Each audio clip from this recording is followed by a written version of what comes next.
You're listening to ProdCast, the personal productivity podcast from CRM Audio with Matthew C. Anderson and Joel Lindstrom.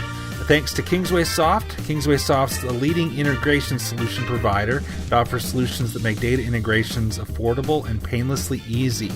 Kingsway Soft is a leading provider of Microsoft Dynamics integration software, including Dynamics 365, CRM, AX, Nav, GP, SL, as well as many other applications, such as Marketo, Dropbox, QuickBooks, and Salesforce.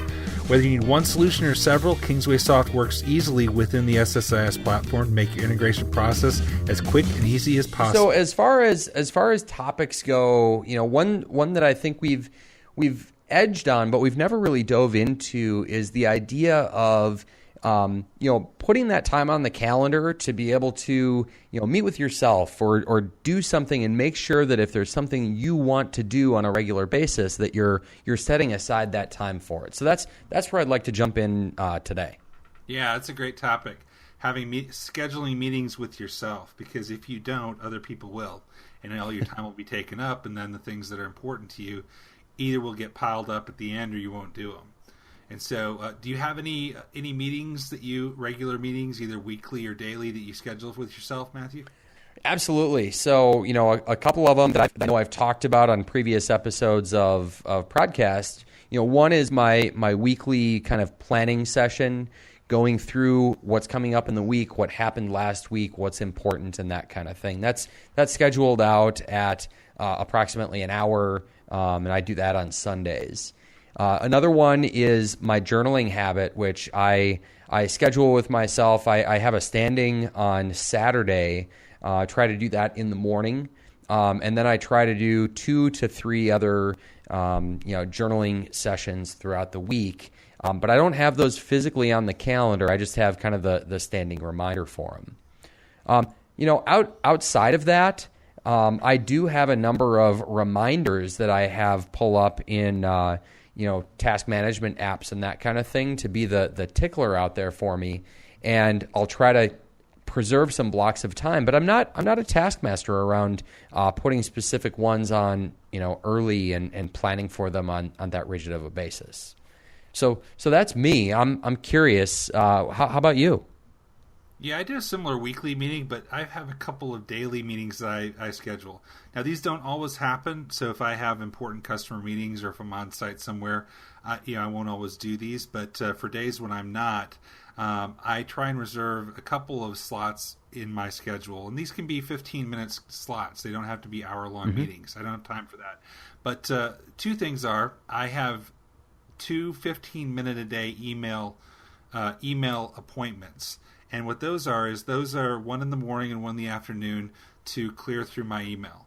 And I don't always get it all cleared out, but at least, give me a focused time to read, respond, process the email, and keep that from getting out of hand. So, again, if I can't do that during the day, some of it might get pushed to the next day or happen after hours. But generally on a day, I try and have one time in the morning, one time in the afternoon, and then try and, as much as possible, again, this doesn't always work, but as much as possible, not look at my email outside of that time. And I found I was going to say, do you use anything like Flow for that? If my manager emails me, it sends me a text, so you don't have to be in email, but you're not caught holding the bag if there was something important? I haven't, but I try and schedule it. So what I find is, and I also usually do, and maybe this isn't best practice, but a lot of times I will take my kids to school, and then after I drop them off, I'll pull over in the parking lot and spend 10 minutes, go through the email on my phone that I've received from the day before. That's usually about 8:20 in the morning. Then I have my next email appointment around 11:30 before lunch, and then my next one around 4:30 in the afternoon. And again, that way, usually I have them spread out through the day so that usually there's nothing. And I rarely have where it's something so urgent that if it's not within an hour or so, bad things happen. But I like the idea, and I have looked at that flow. I haven't done that flow. What I like about it is it helps me keep focused. It also I am a big believer in the power of deadlines. So if I have 20 minutes in which I have to do something, it will push me a little bit harder than if I don't have a set time to do it. I know that about you, Joel. And in fact, right now my computer is unplugged. So I know we have to finish this recording in a reasonable amount of time. So if this recording dies suddenly, you'll know why. I was going to say, the other appointment that I do once a day is called tracking time. And I've got several things where I need to, just as a habit, update and track things, both for work and also personally. So, for example, at work, I need to log my time. And I find that if you don't do that on a daily basis, it gets a lot harder doing it on the weekly basis, and you don't remember what you did. Also, if there's important things I need to, documents I need to upload to SharePoint, those types of things, that's what that's for. But also, as an MVP, I need to update my activity log to keep my MVP. So blog posts I've written, presentations I've done. There again, that's something that if in the past I've let that go a long time, and then I'm scrounging around and working 2 days to get everything together. But also things where I track things personally, like I use the Lose It app to track my food I'm eating and that type of thing. And there again, if I don't have a scheduled time where I'm doing that, I'll forget, and then all of a sudden 3 days later I realize, oh no, I haven't been tracking that. But if I do it once or twice a day, it's much easier to keep up with, and kind of forced habits, not relying on it to be a habit and I'll just remember, but forcing time to do that. And I'll also use that tracking time, for example, to schedule tweets for the week or something like that, or write a CRM tip of the day. So it might not just be tracking, it's also proactively scheduling time to use for that kind of thing, that as somebody who wants to keep his MVP status, I need to so it ends up being kind of a bucket where you're going to be doing some tracking, and then based on whatever else is on your plate, you can pick off some of those priority items, or even if they're not a high priority right now, they're the ones that are important.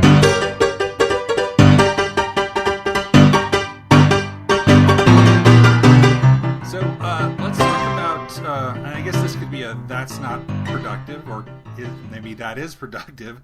Let's talk about, another topic that came up recently is music you listen to while you work. What is the best music for productivity? So let's take that a little bit broader and talk about, music, lighting. What's your optimal workspace look like and sound like? Okay, well, I'm thinking maybe we go through this element by element and kind of compare and contrast our styles with each other, so we can see where we land. So let's start with that noise level. First off, should we have music? Should we not have music? And if so, what kind? That's a good question. I can tell you from personal experience, music that is not a good kind to listen to. Okay. That is, well, I've had on my phone when I've traveled, I like to listen to music while I'm traveling. I also like to do work while I travel. And for about a 6-month period, I never remembered to download new music on my phone until I was in the airplane. And the only thing I had was Jason Isbell music. And I'm a big Jason Isbell fan, but a lot of his songs are really sad. And so I would come to the point where I can't do it. I just don't feel like doing this. I can't work. I feel like curling up in a ball and crying right now. So I would say don't listen to Jason Isbell, but save it for after work. Fair enough. Well, for me, I do like having, just in general, if I'm trying to focus in on getting something done, whether it's doing some sort of documentation, hammering out an important email, processing notes that I've taken and trying to compile them into something a little more precise, I will put on some sort of electronica type of music, which that doesn't have lyrics sitting behind it, and just kind of zone out to the sound of that, and allow me to tune out everything else going on around me and focus in on whatever that task is. For whatever reason, I can do it with electronica. I can't do it with anything that has lyrics or that I'm familiar with, or maybe even not even familiar with. I stop, I pay attention to the instrumentation and the what's being sung and that type of thing. So that's where my productivity zone is. Yeah, I've had similar experiences, and I've read that the stuff like electronica or maybe orchestral soundtracks that don't have lyrics are some of the best things. Listening to the same song on repeat, somebody told me one time, was the thing that, so they don't get distracted, but it helps them shut everything out.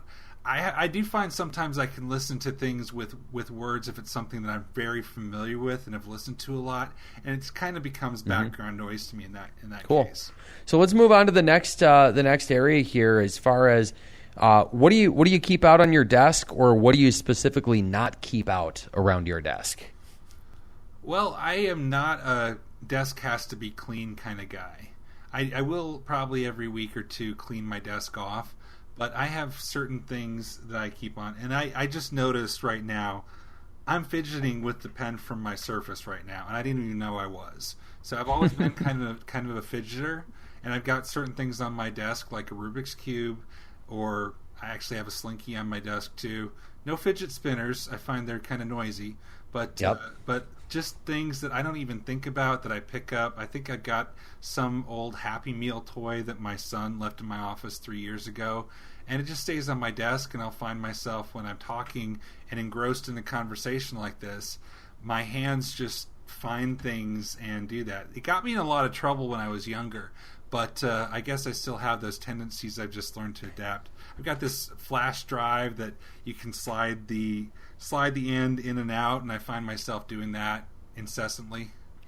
So I feel you on that, but I think I end up taking a radically different approach because of the same proclivities. So if I have stuff out on my desk, I will fidget with it, I will play with it, or whatever. So because of that, I make a point to keep my desk as Spartan as possible.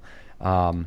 I have a mouse, I have a docking station, I have one small pile that has it's my pad of paper with a couple of documents that I have to process sitting on top of it. I have one book, and then I have pictures of the fan. That's about it. But yeah, I mean, to that point of having stuff to fidget with, I've been fidgeting with the USB cord on my external microphone. Yeah, it's just hit the mute button. But the other thing that I do keep around, and I don't know if it's necessarily the most productive, but I keep water around, just a 20-ounce reusable thing of water that I can have right there. I don't get parched. I don't have to get up and go get a drink from the kitchen or anything like that on a regular basis. I've just kind of got it there. And then, of course, the good, trusty coffee mug that does get filled a lot more often than the water glass. Yeah, see, I think it depends on what kind of work I'm doing, too. Let's say 3 different types of things. One is on a call with a client or somebody like that, or somebody at work, where I'm part of a bigger conversation, but I'm not the only one talking, versus a demo or presentation. And you do a lot of those. So in those cases, I'm not fidgeting. I'm usually driving the conversation and, gesturing as I talk, even though they can't see it. And the third is like conversations one-on-one with clients. A lot of times for that, I'm not sitting down. I'm pacing around the room. And I find with the wireless headset, I can think better on my feet a lot of times. It's weird, but I will do that intentionally to give myself that extra level of energy. And I will. It drove my wife nuts a couple times when I did it at home, because I was pacing around the house talking on the phone. And one time I actually ran into the pillar in our living room, walking throughout my house talking on the phone. Signs you have a problem. Exactly. Cool. Well, I'm not opposed to a clean desk. It's just I don't need it to be my most productive. Put it that way. Fair enough. Yeah, makes sense to me. So another topic around that productive workspace. How about lighting? I mean, for me, I try to have as much natural light as possible. I'll keep an incandescent light for when I'm working into the darker time of day. But for me, having a window nearby is super important. If it's just heaven forbid, fluorescent lighting only, or just a couple incandescents, I don't feel nearly as productive. Yeah, I have my office at work is nice natural lighting, and it is. I feel I'm maybe a little bit more productive there. When I work from home, I generally shut my blinds because it gets hot where my window's positioned. Mm-hmm. So I'll do that, but I don't really think about the lighting a lot of times. And maybe certain types make me more productive than others, but as a general rule, unless it's dark and I need to turn the light on, I usually go more natural lighting. I just noticed I have it's sunny outside and I have my light turned on right now, so I really don't think about it that Fair much. Enough. And so then the other thing is I'll combine two different concepts, and that is are you standing or sitting? And if you're sitting, do you have a really fancy Herman Miller chair that you're using? You might have a Miller Hyman chair. That'd be a good one. I want the gold sheet. That would help you with the sales process. I do not have a fancy chair. I have found that wheelie chairs don't work well for me. They encourage me to sit wrong. So I sit on a basic office chair that you would find in any conference room with no wheels on it. I found when I am on a chair, even a more fancy one that has coasters on it, I have more back pain. And it's because I slouch, I sit back where I think I use the more standard chair to force myself to sit more normally and not lean way back and all that. Fair enough. So I do have a chair with wheels on it, but I don't have a particularly fancy chair or it's probably, I think I paid $130 at Staples for it a handful of years back. So it's certainly not the fanciest, but it's a basic chair that gets the job done. I've tried. Do you know anybody who's lasted on a standing desk? So I know some people who have the convertible standing/sitting desk. They can adjust it, and I will see them use kind of flip-flop between standing and sitting on those. But no, I don't know anybody who's done a long-standing, no pun intended, usage of a standing desk. They usually end up sitting at some point. Yeah, I agree. I've known several people that have them. I have worked with some colleagues that have them, and some of the adjustable ones, and they're always sitting at them. One friend tried one, and he actually developed foot pain because of the standing desk, and then had to sit. That's no good. Okay. Yeah, I think the whole I get the point of how sitting is bad for us, but standing nonstop is. There's a reason people sit. Standing all the time is not fun. Well, and as with any other exercise program, make sure you check with your physician before making any changes. Right. All right. Well, anything else around kind of a productive workspace that didn't come up in my categories there, but you want to make sure to share with the ProdCast listening audience? Yes. If you have a dog, get a door that shuts. I've recently moved my home office upstairs to a door that actually shuts, and my dog stays out and doesn't come in and bark during phone calls, and I found it make my phone calls much more productive. Beautiful. I've never been doorless for the home office, so definitely hear that one. Oh, you remember the video they had of the guy on the BBC that his kid comes in, his wife comes in.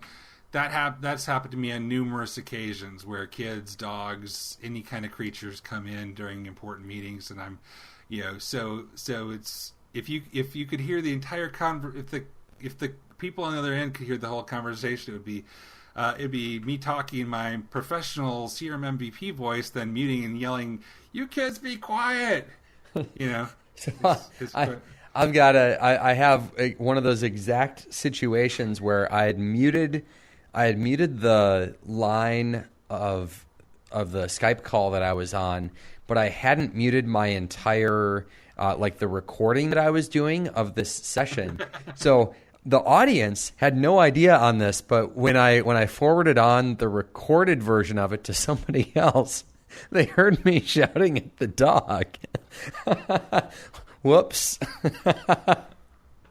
Yeah, I saw a video on Channel 9 or one of the Microsoft things that was recording of somebody from Microsoft doing that. Mm-hmm. And something like that happened where somebody either came in the room and started talking, and they have usually somebody in a different country typing the transcript and the closed captioning. They closed caption the whole thing.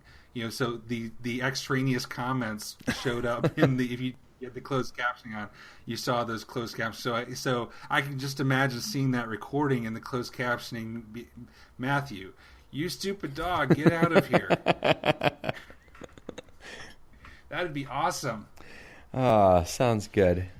Well, all right. Well, I'll make sure that the door gets added into our official list of what we need to have a productive workspace.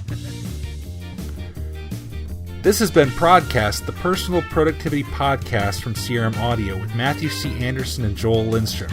You can follow Matthew at his blog, connectingthedata.com, or on Twitter at MC Anderson.